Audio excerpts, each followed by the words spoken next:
This video is gonna be a hot mess.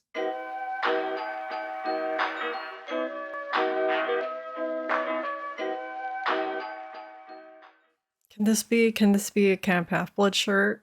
Can it pass as a Camp Half-Blood shirt? It's kind of orange. Hi. This is me refilming this intro for the third time because I just keep hating how it looks. So this time I'm just gonna sit down and just talk instead of trying to be something that I'm not. I am currently on a journey to reread the Percy Jackson series by Rick Riordan because I had this idea with my friend Kals when we found out that the Disney show was greenlit.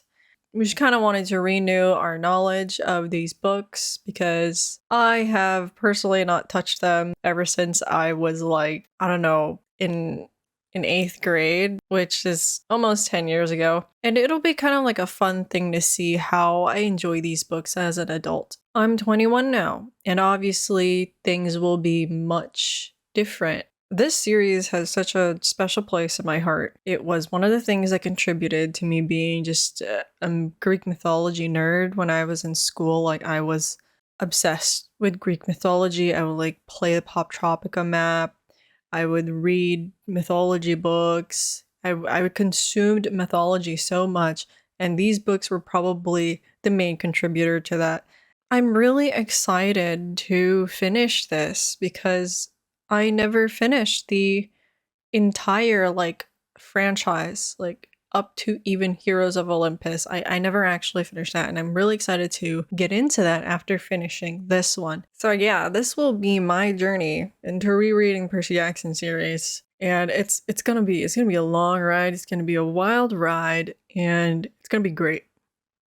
But at the moment that I'm re-recording this video, I have already finished up to book 2. And so when you see me reviewing The Lightning Thief, I will look a little different. At least my setup will look a little different. I wasn't proud of it at the time because I finished Lightning Thief kind of a while ago. It took me kind of a while to finish it. And it took me a while to finish Sea of Monsters too. I'm still trying to work out how I want my videos to look. So I'm sorry if the first clip looks a little crusty, musty compared to the other ones. So yeah, enjoy my Lightning Thief review. Also, hi, editing Lauren here. I forgot to mention that I will be talking about a lot of spoilers. Like this video is just gonna be filled to the brim with spoilers. This book it's so good. It still holds up to the standards to this day. I thought I would be like, this is a little bit cringy because now I'm 22, like I'm not 12 anymore. It's been 10 years since the last time I read this, and I'm surprised by how much I still enjoyed it.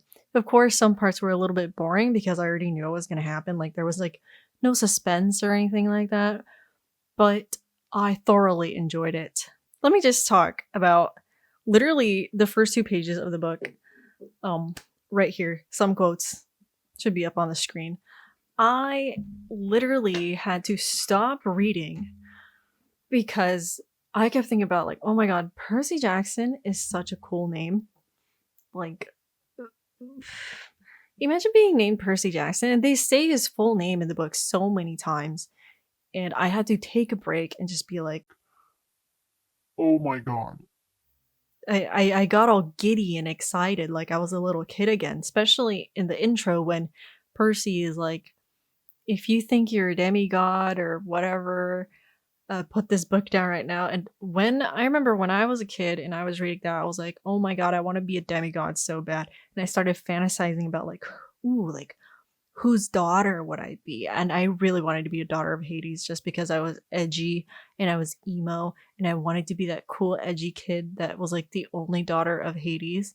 But that was before Nico and Bianca, you know. But yeah, I just like Hades. I like him and everything he's in. But yeah, I got to page 2 and I started freaking out.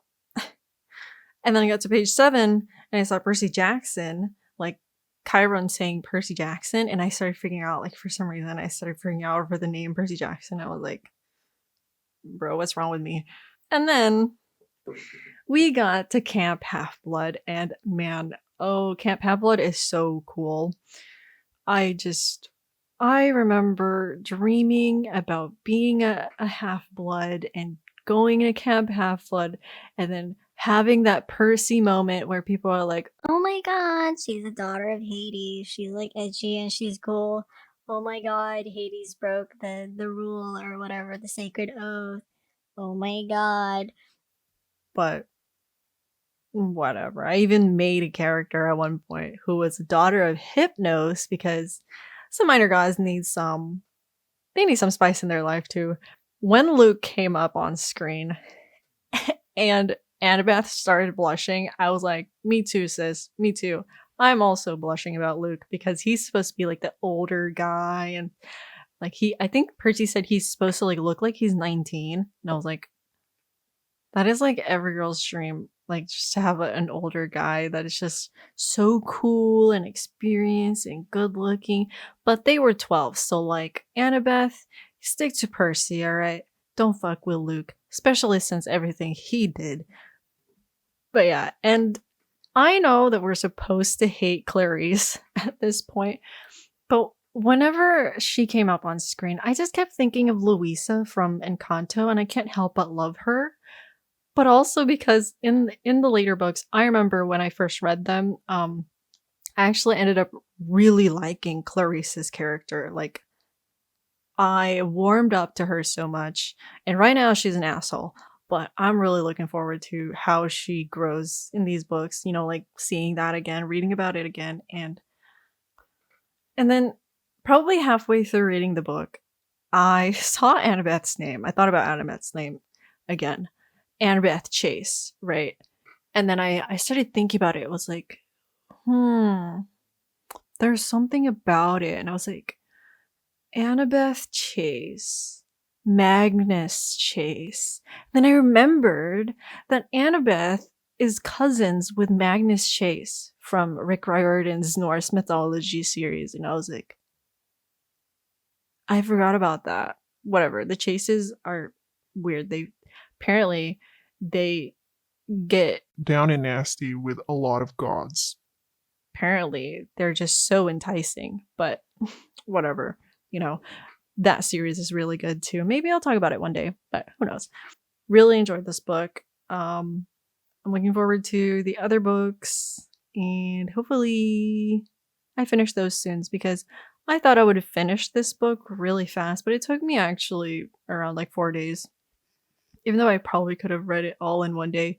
It's just the all the excitement dies down a bit in the parts where it's like I already know what's happening, and I'm just like, can we kind of get through this already and get to the better parts, you know? And I found myself wanting to skim, but I was really holding back because I want to notice the small details that I wasn't able to catch on to when I was a kid reading these. But yeah, see you next time.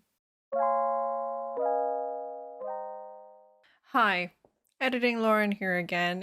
I just want to apologize if my hyper energy in the Sea of Monsters clip is like a little bit cringy because I don't know what on earth possessed me to have the great idea to record standing up, but it just kind of did something to me, and it gave me this like really hyper vibe.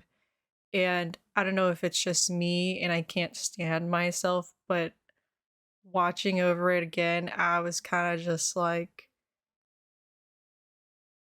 what was I doing? Like, I'm not normally like that, okay? Like you can tell in the later clips or in the other clips that I'm not normally like this, but I'm just sorry if this clip seemed a little bit different than the rest. My first thoughts when reading this was, oh my god, Tyson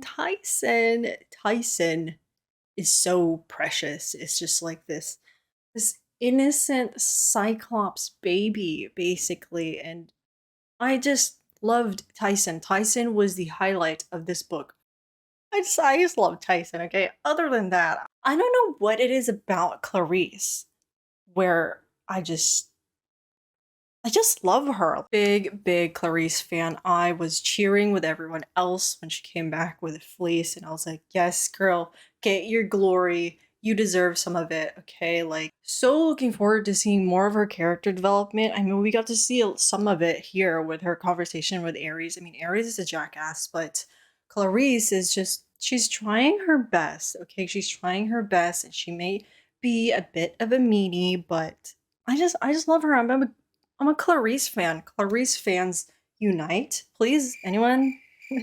Anyone else? I need to take a breather. When they started working together with Clarice, I was like cheering, yelling. I was like,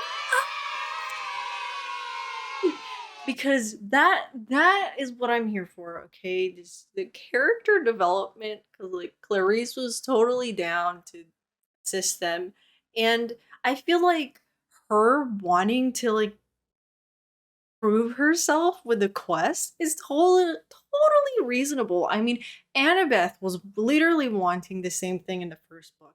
And if you hate Clarice because she wanted to prove herself, then so some stuff about like just the experience of rereading is I am kind of excited about like forgetting, I guess, because there are a lot of things I remember about this series, but there are details that I'm like cloudy on, like the prophecy, like Child of the Big Three turning 16 prophecy. Like, I don't remember what happens with that or just like who it was. And I'm just like, ooh, I want to know. I want to know who that was. So, yeah, and this book ended with Thalia coming back, and I'm not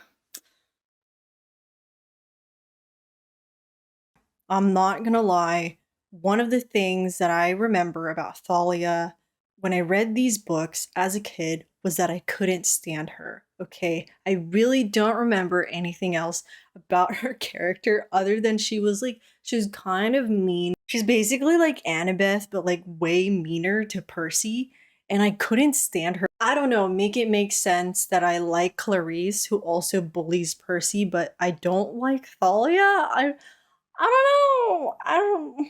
It's different. I guess it's different.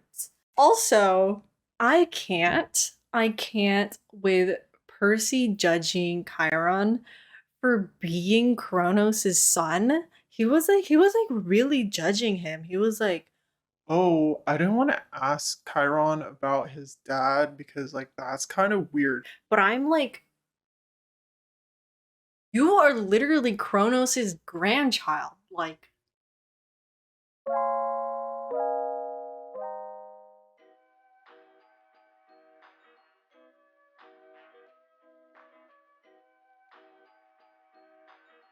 it is almost 3 a.m.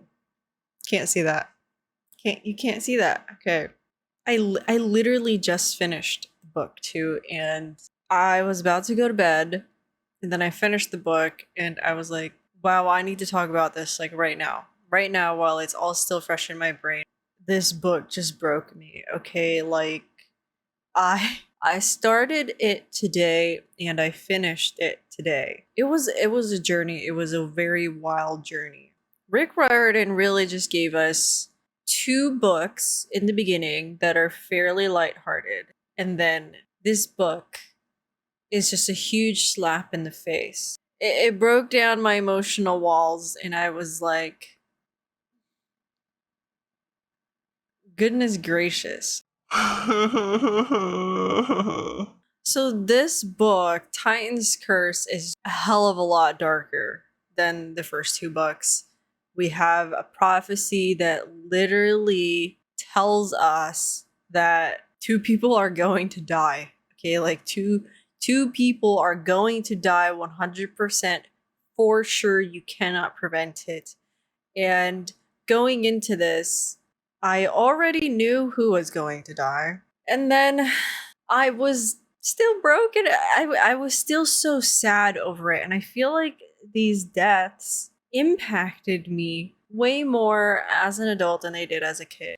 But before we get to that, I just really want to talk about the great dynamics of like the little group that we have that has an adventure or a quest together in this book. They had me laughing in multiple cases. They were just such an entertaining group to read about.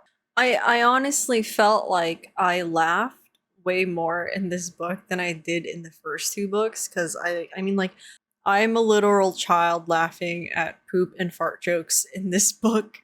That just goes to tell you how much I have not grown up, okay? Because I just laughed equally as much at the poop and fart jokes right now than I did as a kid, okay? Mentioned how I was extremely worried that I was just going to be annoyed by Thalia the entire time, but she's a complex character, okay? And I appreciate that. I have to admit that I was pretty annoyed by, you know, obviously like her little spats with Percy, but a lot of them were also just really funny. I enjoyed her. I enjoyed her character. I mean, obviously not as much as Annabeth or like Zoe, but obviously not as much as Clarice, but I wasn't just like 100% annoyed by her, okay? I've got to cut her some slack for that.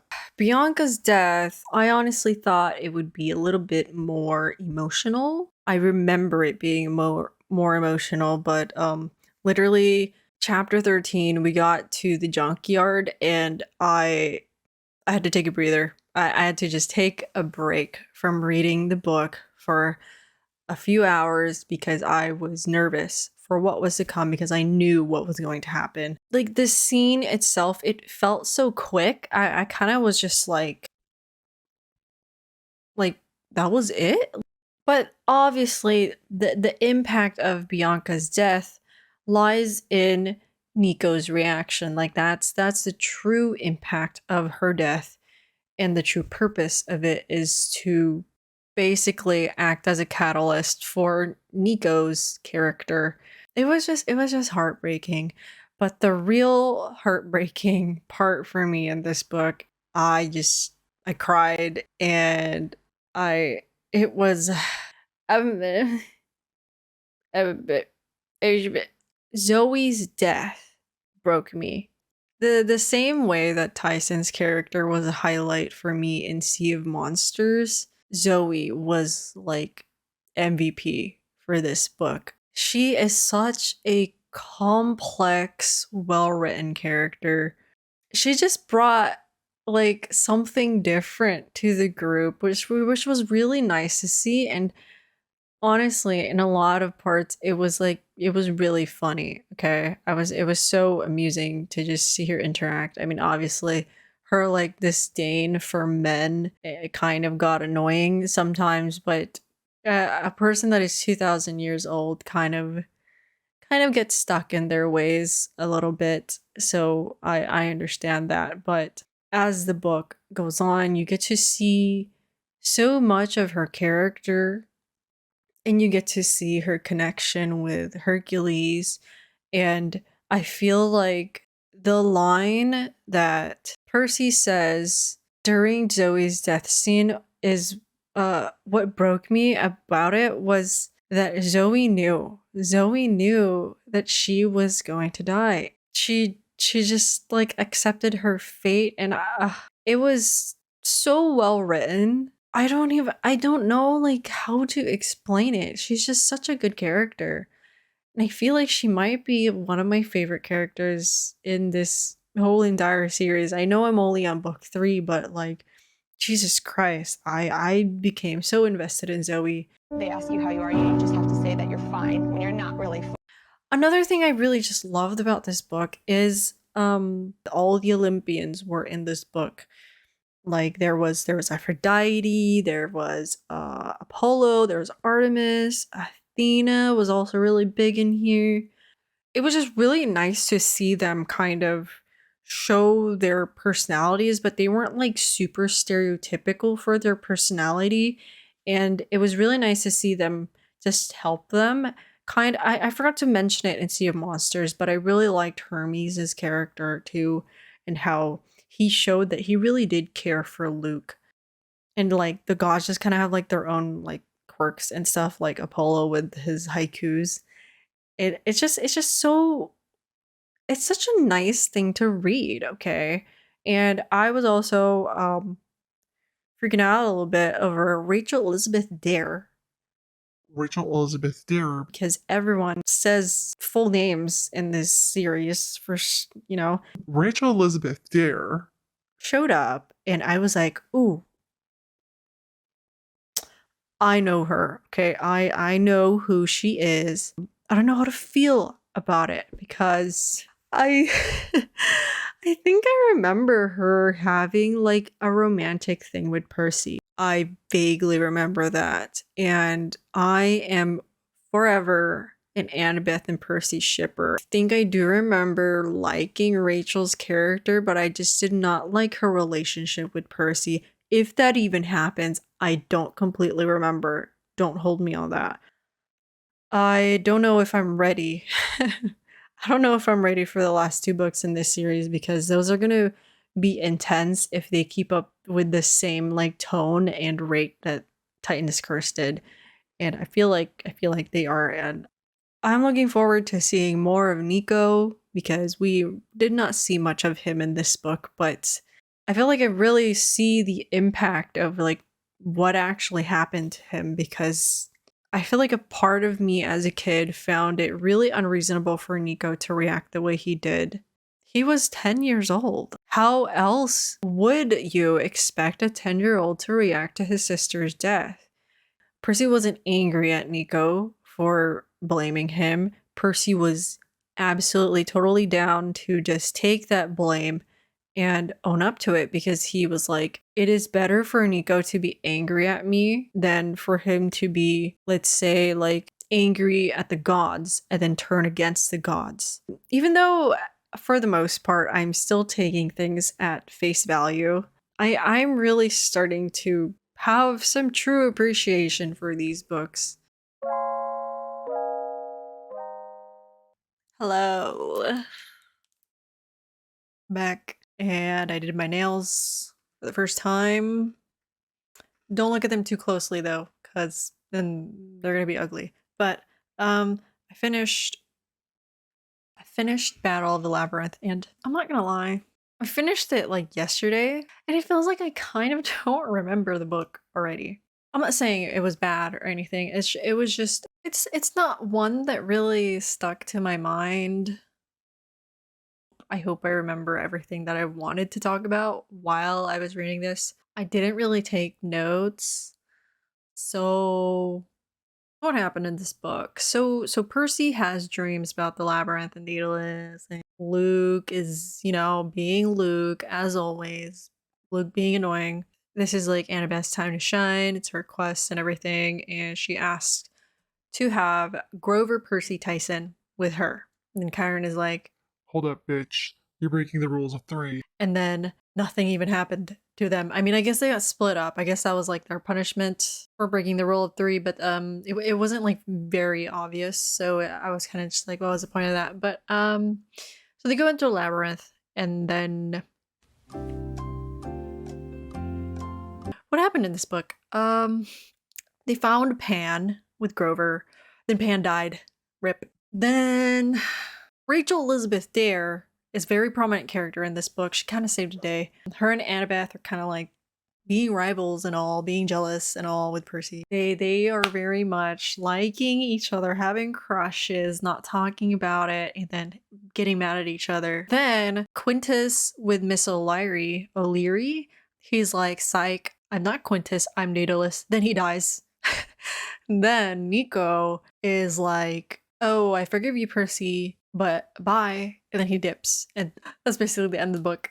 Wow, that was a lot. Okay, so Annabeth has this prophecy. She withholds the last line to Percy because the last line is talking about how she basically loves Luke. And there's a little like fight between them, a little bit of confrontation. Percy's all like, Yo, Annabeth, tell me the last line of the prophecy. and then Annabeth's like, no. Then she finally says it, and he's like, oh, you love Luke. Awesome. Then they get mad at each other, kids being kids. Then Percy's all like, okay, whatever, I'm gonna go with Rachel. Rachel Elizabeth Dare. You girl, Rachel. See, I started reading the next book, Last Olympian, right? And that basically begins with Rachel Elizabeth Dare. and Percy dating. You know, like I don't like it. I don't like it. Okay, like trust me, I like Elizabeth's character. Not Elizabeth, Rachel. Rachel Elizabeth Dare. I like her character, but Annabeth is the one for Percy. Okay, back off. But I guess Aphrodite is making this interesting. Anyway, I ship Chris Rodriguez and Clarice. I actually don't know what her last name is. What's Clarice's last name? But whatever, I ship them. And then they have like this really cute moment at the end of the book where they're like hanging out by the campfire. I'm just gonna pretend like I don't remember what happens in the last book because it's gonna break my heart. They ask you how you are, you just have to say that you're I'm not gonna lie. I really don't have a lot to say about this book. Kind of just exists. It didn't really stand out to me. I will say that I wasn't ready for so many people to die at the end. Like the actual Battle of the Labyrinth. I kind of got really sad when one of Dionysus's twins died, and then like Dionysus was actually showing human emotions and he was like actually depressed about his son dying. I was kind of invested in that, and the little conversation he had with Percy was pretty nice, and how he cured Chris of his madness so that, you know, he could be with Clarice. It was really nice of Dionysus. When Ethan Nakamura showed up, I already knew he was going to be bad because of the movie. And see, the thing is, in the movie, Selena Beauregard, daughter of Aphrodite, was also bad. And I'm really nervous. I'm really nervous that she's gonna turn to the dark side, especially after reading the first chapter of The Last Olympian, where Charles Beckendorf unfortunately died, and they had a thing, and you know, I'm yeah. I mean, overall, this book it just kind of fell flat for me. It definitely wasn't like no Titan's Curse, okay? Like Titan's Curse, like broke my heart, repaired it, and then broke it again, okay? That didn't happen for me in this book. I don't know what else to say. I mean, I am very excited for the next book. It's just the thing is, the thing is, Clarice. That's all I'm gonna say. Is Clarice. I know I haven't been like rating these books in this video, but I feel like if I had to rate Battle of the Labyrinth, it would probably be a 3 out of 5 because it's just a very average book. I don't know, maybe because I didn't take notes while reading it that I just don't know like what the hell to talk about. I didn't take any like screenshots of any quotes like I usually do. It's one of those books that kind of like really slipped from my memory. Even when I read these as a child, I didn't even remember the title of the book. Like I was like, the title of the book is Battle of the Labyrinth. I just knew that like it was like the Labyrinth. And honestly, when I finished Titan's Curse, I really wasn't looking forward to reading Battle of the Labyrinth because I was like, what the hell happened in this book? I guess there was like that part with Calypso that was like very, very random. Hera appeared too, which was very also random. And then Annabeth, Loki called her a bitch, and then Hera was like, "You're gonna rue this, stay," or whatever. And I was like, okay. See you when I finish the series. I've finally finished the Percy Jackson and Olympian series. I finished The Last Olympian.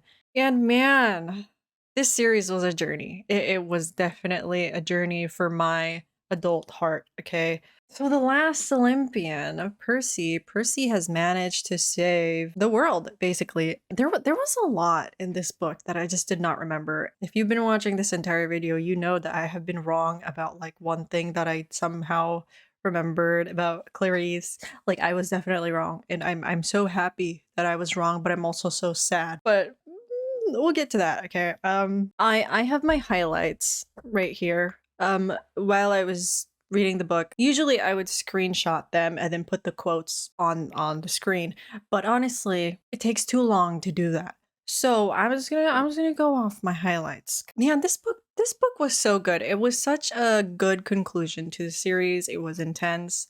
It answered so many questions, and it was very satisfying to read. First, though, first things first, let's talk about Clarice because she is my queen, and I'm so glad that she's not dead. Okay, I thought that she would die, but I was tricked. My 12-year-old mind was tricked. It was actually her bestie, Selena, that died. I have a problem with the movie. Okay, well, everyone has problems with the movie. I regret watching Sea of Monsters so much because it spoiled stuff for me that I didn't remember about the books. It literally like That's Chris Rodriguez, Ethan Nakamura, and Selena Beauregard. it just tells you who goes bad. You know, and when they were talking about, oh, there's someone at Camp Half Blood that is a spy, I'm just like, there is a name missing from the equation, and it's Selena. Okay, but I didn't want to believe it. I was like, no, it can't be Selena. She can't do her BF like that. She can't do her best friend like that. She can't do her boyfriend like that. But then it was a truth. Clarice and Selena's like little bestie relationship was really cute, and I was so invested in it, and it was honestly really heartbreaking at the end. Just see Clarice like break down after Selena died. Like I cried at that part. I'm like trying not to tear up thinking about it. It's tragic. It really is like the tragic Greek myth type thing. Selena's daughter of Aphrodite, so obviously she's very vulnerable to her like feelings, to her romantic feelings, and she was tricked by Luke. Her thing with Beckendorf with Charlie, she called him Charlie. It was like barely introduced in this book, but it was so impactful. When Nico mentioned that he met Beckendorf in the underworld, and Beckendorf was like, oh, I'm waiting for someone. I was like, who is that? Who is he waiting for? He was waiting for his one true love of my life, you know, vibes. Anyway, I can't believe I thought this whole time that, oh my god, my camera died. I'm back. I don't even remember what I was talking about. Anyway, Selena and Charlie, sad, very sad, tragic. Clarice is alive. Woo!